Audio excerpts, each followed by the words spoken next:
অনেক যুবক যুবতী ভাই বোনদের মনের একটা ধারণা, আল্লাহ যাকে আমি জীবনে পাবই না তাকে আমার কাছে দিলা কেন?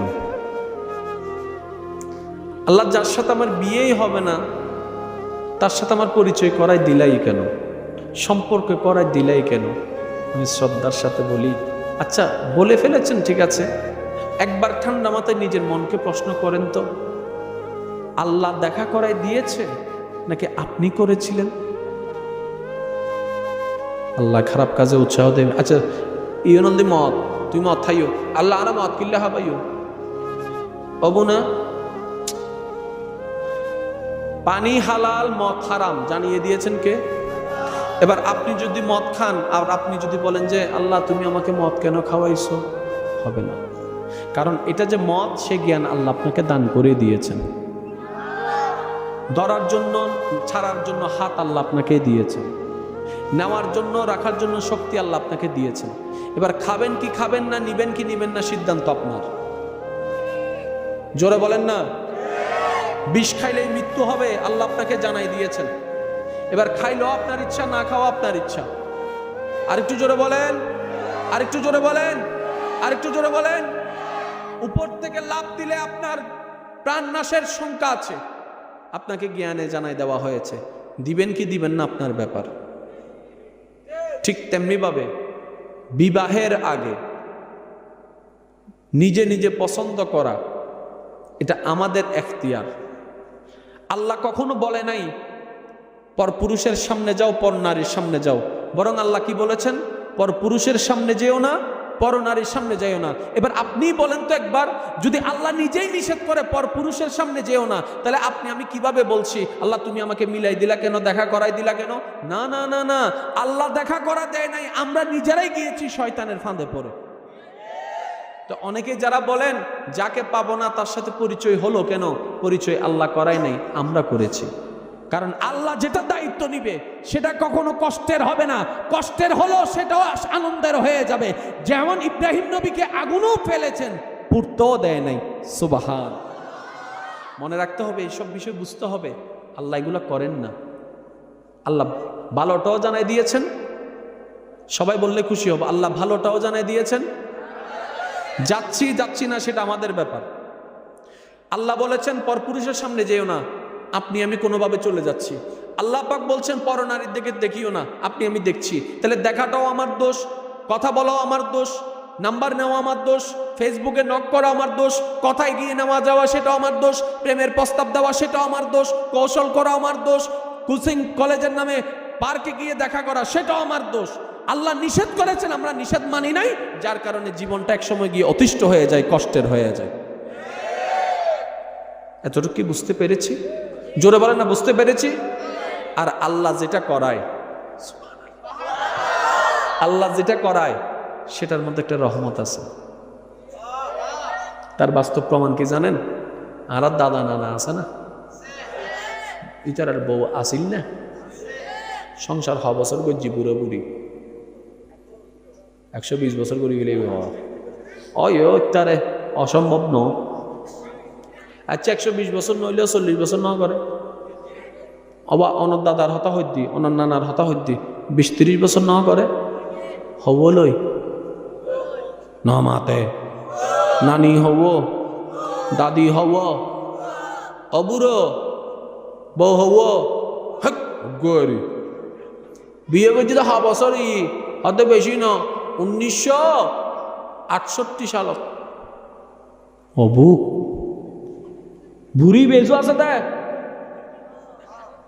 হতে দাঁতওয়ালাতুন দাঁত সারা পর্যন্ত, তরুণ বুঝে দাঁতওয়ালাতুন দাঁত সারা পর্যন্ত, হালা চুলুতুন সাদা চুল পর্যন্ত, একবারে ফেরেস চামড়াতুন ফোতা চামড়া পর্যন্ত উগইবে। তোমার আবু তো সহ্য নয়, ওই মানে উড়ে গেলায় দি তো তোমার আর ভিতর এগিয়া কি জানি হয়, গোসা গোসি নয়, ওই তো তো ডিভোর্স কেন তো হদি ইয়েন কি আলাদা নতা হ, তাই কি 20-30 মিনিট আধা ঘন্টা আবার মিলি গেই অমা কেয়া তোমারা ফারো আর আকা ন ফারি দাদাই হদ্দে আরা নিজের পছন্দ ন করি মা বাবার পছন্দ করছি তো আল্লাহ উল্লে করে রহমত দিয়ে রে সাজাই দিয়ে দে পাইন্তু ন দে জোরার না জোড়া লাগাই দে কি দে সুবাহ। এবার হন অনরুদ্ধে অনার আল্লাহর দায়িত্ব আছে না? জোরা হন না। আর উদ্দে আর আল্লাহর হক আছে না? কর্তব্য আছে না? অধিকার আছে না? এবার হন প্রত্যেক ফুয়া মাইয়ের উদ্দি মা বাবার অধিকার আছে না? প্রতিটা ছেলে মেয়ের উপর মা বাবার অধিকার আছে না নাই? তো মা বাবার যেমন অধিকার আছে স্রষ্টার আরো বেশি অধিকার আছে, স্রষ্টার আরো বেশি অধিকার আছে। এবার আপনি আমি যখন নিজের সিদ্ধান্ত নিজে নিই, রব বলে কেন একটু অস্থির হচ্ছিস? আমি কি নাই? আমি কি জানি না তোর বিয়ে কখন দিতে হবে? আমি কি জানি না তোর জন্য কেমন মেয়ে দরকার? আমি কি জানি না তোর জন্য কেমন ছেলে দরকার? তুই না জান, আমি আল্লাহ তো জানি। তো অভিভাবক তো আমি আছি, তো তুই কেন এত টেনশন করছিস? যে বান্দা যে বান্দি আল্লাহকে অভিভাবক মানে নিজের জীবনকে রবের নামে ছেড়ে দেয়, ওই জীবন হাজার কষ্টের মধ্যে তুফানের মধ্যে গেল, ওই জীবন কখনো ডুবে যায় না, ওই জীবন কখনো নষ্ট হয় না, বরং তার জীবনটা অন্য 10 জনের তুলনায় আরো বেশি প্রশান্তির হয়ে যায়। আমরা সব কাজ নিজে করতে চাই, আমরা সব কাজ। আমার কোনো যুবক ভাই এখানে আমাকে যারা 1জন 2জন ভালোবাসেন তাদের কাছে আমার একটা আবদার, অনেকে যে লাইনে গিয়ে ধাক্কা খেয়েছে, আপনি আমিও গেল বলেন না কেন? অনেকে যে তার তো দৌড়ে শট খেয়েছেন, আপনি আমি দৌড়লেও শট। অনেক ভাই বোনেরা যে লাইনে গিয়ে কষ্ট পেয়েছেন, এতটুকু বন্ধ করে নেন, আজ না হয় কাল আপনি আমিও সেই লাইনে গিয়ে কষ্ট। তো যেদিকে কষ্ট আছে জানি সেদিকে যাওয়ার দরকার। তো আমরা কোন দিকে যাব? কষ্ট না শান্তির দিকে? শান্তির দিক তো রবের রাস্তার দিক, শান্তির দিক তো নবী রহমতুল্লিল আলামিনের সুন্নতের দিক।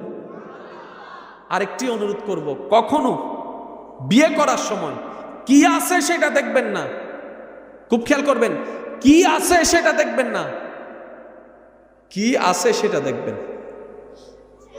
একটু দেখেন দেখেন, এখানে আর এখানে কি আছে সেটা দেখবেন, ওইখানে কি আছে সেটা দেখবেন না।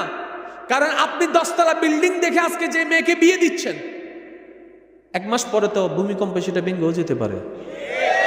আপনি যে টাকা দেখে এখন বিয়ে দিচ্ছেন ছেলে কিংবা মেয়েকে, যে পরিবেশ দেখে, যে যা কিছু দেখে, 1 মাস পরে তো পাগলও হয়ে যেতে পারে।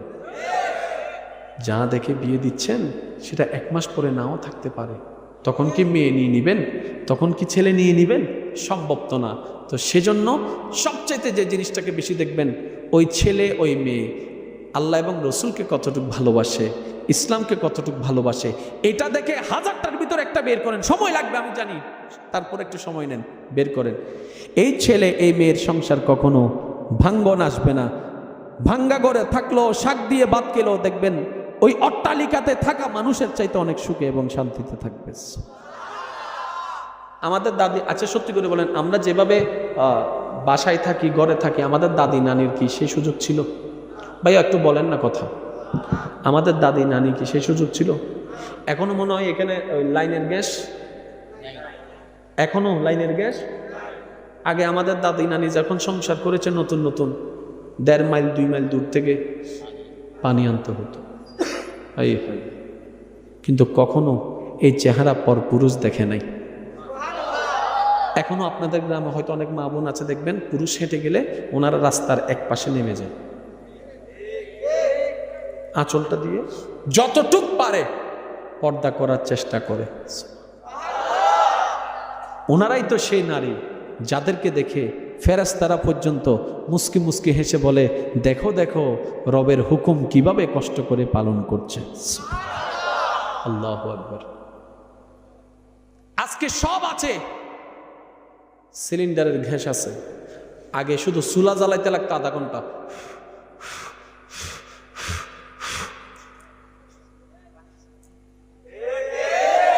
সকালবেলা নাস্তা লাগবে 7টায়।